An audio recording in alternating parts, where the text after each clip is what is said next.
Chercher de la nourriture peut conduire à la mort.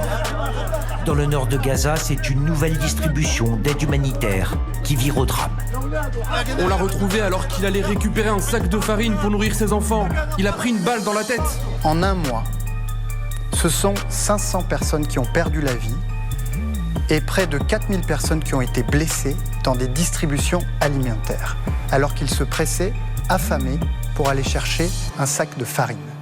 C'est un scandale, c'est une honte et c'est une atteinte à la dignité de la personne humaine. Et la dignité de la personne humaine n'est jamais négociable.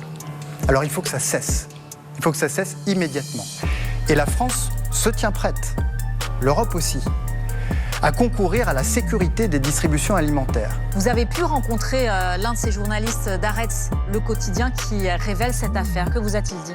Ouais, ce journaliste de Haaretz que nous avons rencontré avec Fantine Danzer persiste et signe. C'est donc l'une des 3 plumes qui a mené cette enquête pour le journal quotidien israélien et qui a fait témoigner au moins 5 soldats de l'armée israélienne présents à Gaza.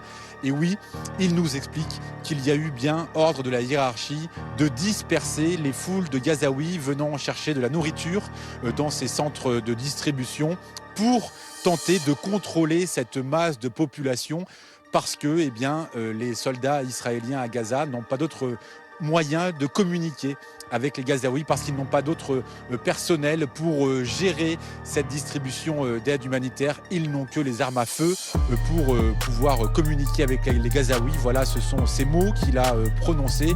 Ils ne sont pas formés pour ça, ces jeunes soldats. Il n'empêche que tous les jours, cela fait des morts civils, non armés, qui étaient simplement venus pour se nourrir.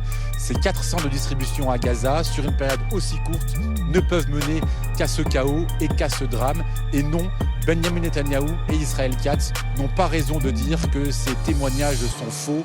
C'est bien vrai, voilà ce qui se passe à Gaza.